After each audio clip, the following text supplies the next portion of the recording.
Hello, divorce paper sign ചെയ്.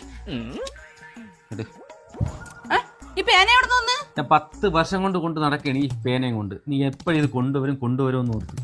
ഞാൻ ഇപ്പിട്ടരാം. Divorce മാത്രം പോലെ എനിക്ക് നിങ്ങളെ വീടും പേരടോ എല്ലാം എന്റെ പേരിൽ തരാം. എഴുതി എല്ലാം തരാം. എന്റെ പേരിലുള്ളതെല്ലാം തരാം. എനിക്ക് നിങ്ങളെ ബാങ്ക് ബാലൻസ് മൊത്തം എന്റെ പേരിലോട്ടാക്കാം. തരാം. ഞാൻ ഒന്നേന്ന് ഉണ്ടാക്കിക്കോളാം. അതെല്ലാം തരാം. അങ്ങനെ ഇപ്പൊ നിങ്ങൾ ഒറ്റയ്ക്ക് സൂഹിക്കണ്ട. എടിക്കേട് നല്ലൊരു ചാൻസ് ആയിരുന്നു, നഷ്ടപ്പെടും. ഒഴിഞ്ഞു പോവേയില്ല എന്റെ പൊന്നു ഭഗവാനെ.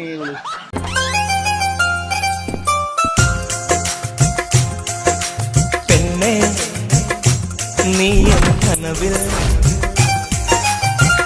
മുഹബത്തിൻ ഗസലായി മൂളുമോ?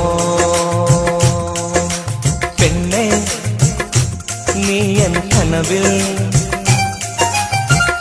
മുഹബത്തിൻ ഗസലായി മൂളുമോ? എന്ത് ഫുഡാണ് ഉണ്ടാക്കി വെച്ചിരിക്കുന്നത്? ആകെ ഉച്ചക്കാണ് എന്തേ കഴിക്കാം. നിനക്ക് വായിക്കൊടുന്ന് എന്തെങ്കിലും ഉണ്ടാക്കി വെച്ചൂടെ?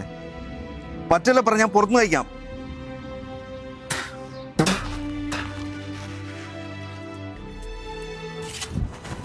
സാറേ ചോറൊന്നുമില്ല, പോയ 2 ദിവസമായി ചോറ്. എന്തെങ്കിലും ഇതായോ? പോരാട്ടെ.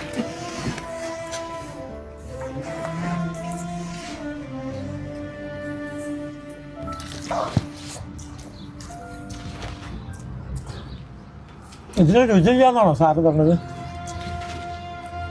നിനക്കൊക്കെ എന്താ സുഖമല്ലേ? വിശക്കുന്നുണ്ട്, ചോറ് തരുമെന്ന് വെച്ചാൽ ആരെങ്കിലും ചോറ് തരും. എവിടെയെങ്കിലും പോയി കിടക്കാം. കൊള്ളാം. സാറേ 3 ദിവസം ഭക്ഷണം ഇല്ലാതെ ഇരുന്ന് നോക്കി സാറേ. അപ്പം അറിയാം ഈ ഭക്ഷണത്തിന്റെ ഈ വിശപ്പിന്റെ വില എന്താണെന്ന്. ഏത് രുചിയില്ലാത്ത ഭക്ഷണത്തിനും അപ്പൊ നല്ല രുചി ഉണ്ടാവും സാറേ. ലിസിയെ, ഞാൻ നേരത്തെ എന്തോ ഒരു സ്ട്രെസ്സിലായിരുന്നു കേട്ടോ. അതുകൊണ്ടാണ് ഞാൻ അങ്ങനെയൊക്കെ പറഞ്ഞത്. പിന്നെ കഴിച്ചപ്പോൾ ബീഫ് കറിക്ക് നല്ല ടേസ്റ്റ് ഉണ്ട്.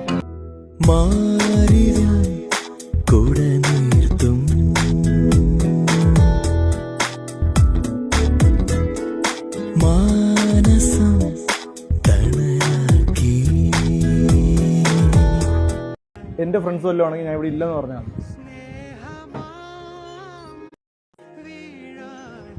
അമ്മ, എൻ്റെ ഫ്രണ്ട്സ് വല്ലതും ആണെങ്കിൽ ഞാൻ ഇവിടെ ഇല്ലെന്ന് പറഞ്ഞാൽ എന്താ തുറക്കാത്ര താമസം? അവന്തി ഓറിയോ അവന്തി അമ്മേ. അവൻ പുറത്തോട്ട് വിടാ. അമ്മ എന്നാങ്കി അമ്മയുടെ ഈ മാസത്തെ മരുന്ന് അവൻ വരുമ്പോ എന്നെ വിളിക്കാൻ പറ, ഞാൻ അങ്ങോട്ട് പോന്നെ.